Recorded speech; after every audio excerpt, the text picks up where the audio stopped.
Nyame to Holwani Biggs Brian. Aye wa poch botoba. Me wekwa gore kan pinina tinini. Me launching round mangwen. Me National Motocross Championship. Ama bedo miro. Iya yom tutwal meneno ni tuhu me pihi uduwe ilao. Ubedo ginora me oyele pikara lach. Eto ba ye winyo legwa. Doado ko pocha duong tutwal bot jolong. Ame abidikare me wot kunasha. Tikido inu chawa me wot kunasha. Do ko poch bori. Tuhu ni abedo tuhu ame gwao utuhu long me Uganda. Because ka season chahere jorao ginamolo ni points. Ame Federation of Gazetting Lira me bedo kana me jwara yo points mena mangweni ye. Point na mangwena me kana me janungo points mena mangweni ye. So akwa jodu me bino neno tuhu ni bedo tuha dit a level eti malu tinyingoga me obino kanchon kede mogo donga na habini 90s tiati mapearing kanene omiro bakucha Jeff Kayiragi noti veteran class eka kaineni langera tungchel atikede omina beda water ena bedo lao me pashukan mono jebi achal entikan keda enanga nungutia tuhi veterans eka otikeda tin nyaho wati tidachel Joy Nora Akau ametia ngwech 65cc enanga nungutia kurupeng kunasha so wando tieme daru wano tiu daru pilao wan kede jebi kede Joy Nora kede Milton kahi so poyo unduch tikanitina no waye okwayo support boru binenu tuhuni Mountain Dew ocholo pereko tuhutie menono tuhabero miro yo techwao achon ame woro kirombe ibur koyo ame jongeoni kula koyo en kana restruct yeno apoyo.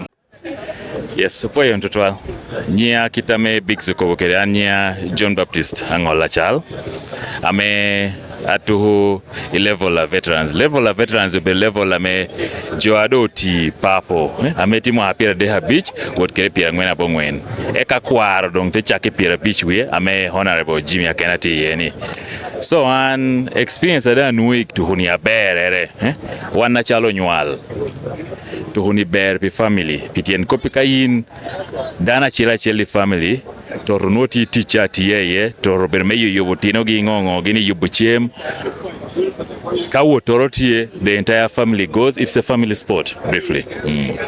So aberi yedong pimakapol ana chahe pie motoha ye area boro pimakade kama rebere national champion pie motoha ekado ye rio karamati na nyara ekarame nyara onyurumiri me joining to huniene techake amenu potitiri imwaha bichel amando timwaha bongwen so ana yungaendo nyurumirni tenong ni polakare kodi tuhunika etitimo nuanyal mirbeda tieme teratiningo ituhu so tenong wana don elawni wana don amongwe chupichon so kitameda nyani berowot ke tuhuni ana ratimo rero chakni okay ana wegda timdo da mati timama cha amani chani level veterans grati kabere atina Mario ke na national championship ametam tieni nyola ko table dongi kanbo kidado ti on home ground achake meloko table en meweki dimaje kame representing Africa representing Uganda in Africa ana beri ya kina Joama representing boy. Okay, what is your name? My name is Muganjan Tasaboguzi. How old are you? 7. Come on, share with us. Why did you decide to join this game? I decided. Start with your name. Oh, sorry. My name is Birunji Helena Inomgisha.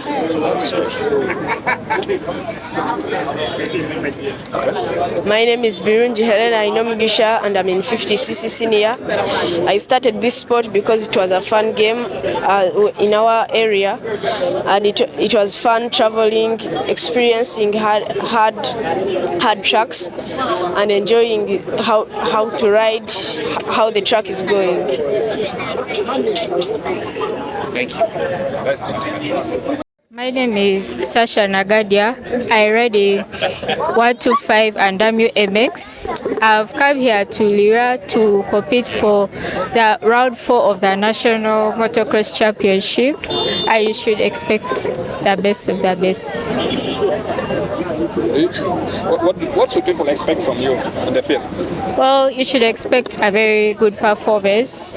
Like you'll be able to enjoy. What do you have for someone behind someone?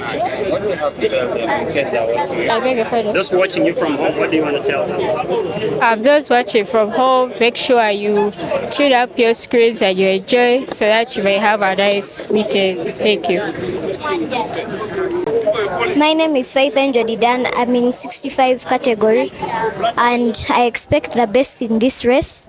And I hope that I make my parents proud of me. And I call upon all my fans to come and watch me and sponsor me. And I also give them back something by winning a championship in ladies.